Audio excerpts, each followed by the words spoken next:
celebrating. We have over 200 miles of wall built. It's been incredible. Our numbers on the border, as you know, are at just about a record-breaking low. People are not being able to cross the border. The wall has helped because we have more than 200. We have about 212 miles up of wall. So that's good. And we're going to be doing a number of other things. We're going to be making a speech to young people in Arizona. And we'll be meeting with some of the Arizona officials to talk about their border and how strong it's become. It's become very strong. Last night we stopped an attack on a great monument, the monument of Andrew Jackson in Lafayette Park.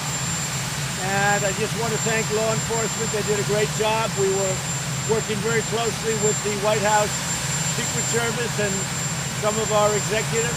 It was really, they did a great job. They stopped it cold. Numerous people are in jail and going to jail today.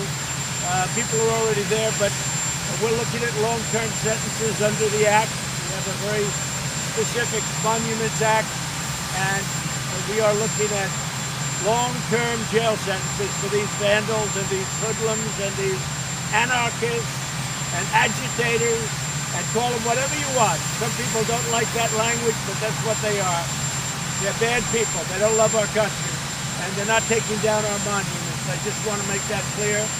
And other than that, go ahead. Mr. President, do you have an executive order coming regarding the monuments? What will it accomplish? I will have an executive order very shortly, and all it's really going to do is reinforce what's already there, but in a more uniform way. Okay? I want to also say this. If the state governments, if you see them all over in Seattle, they're very weak. And in Minnesota, they might need help. If they need help, the federal government is willing to help them. If these hoodlums come around, these are not protesters, by the way. These are anarchists and other things.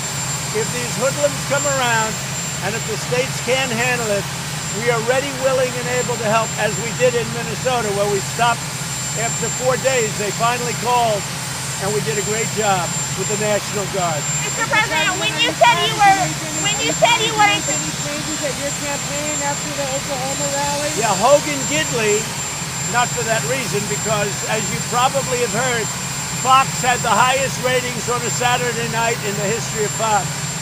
So that's the ultimate poll, I guess. But the ratings on Saturday night for Fox were the highest ratings in the history of Fox News, which is, I guess, a long history. So that was the #1 Saturday night in history. We actually had a nice crowd, and despite all of the warnings and everything else that other networks were trying to do, despite the fact that we had some pretty bad people waiting there, they shouldn't have been, maybe some of the same people I just talked about. We had a nice crowd, but we had the highest ratings in the history of Fox on Saturday night, and online, I heard the record was unbelievable. I heard the numbers were unbelievable. I think you probably know that. What were the numbers online? Do you know? I don't know. Well, you should know, because you should report it. Mr. Mr. President, President, at that rally, when you said you asked your people to slow down testing, were you just kidding, or do you have a plan to slow down testing? I don't kid. Let me just tell you. Let me make it clear. We have got the greatest testing program anywhere in the world. We test better than anybody in the world. Our tests are the best in the world, and we have the most of them. By having more tests, we find more cases. We did 25 million tests. Think of that, 25 million. If you look at other countries, they did 1 million, 2 million, 3 million, big countries.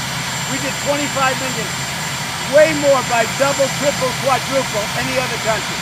Therefore, we test, we're going to have more cases. By having more cases, it sounds bad, but actually what it is we're finding people. Many of those people aren't sick or very little. They may be young people. But what's happened is, because of all of the cases that we find, we have a very low mortality rate. Just about the best in the world. So that's the advantage to the testing, along with other things. But just remember this. The reason we have more cases than other countries is because our testing is so much. So do you want to slow it down?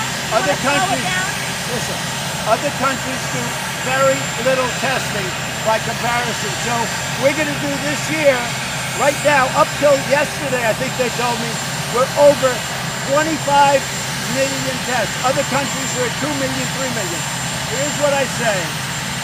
Testing is a double-edged sword. In one way, it tells you you have cases. In another way, you find out where the cases are, and you do a good job. We are doing a great job. We have never been credited for it. We're doing the best testing job anywhere in the world. We're doing the best ventilator job anywhere in the world. We're now supplying ventilators to the entire world. Nobody else has done that. Nobody else. Countries don't have ventilators. They call the United States. We've done a great job. We have not been given credit for it. The other thing, the Tulsa rally was incredible. Despite all of the horrible, ominous warnings that you people put out over a period of 2 weeks, the crowd was wonderful. They were warriors. It was a great crowd.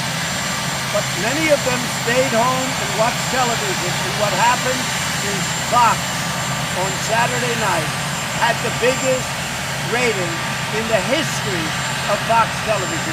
Thank you very much, everybody.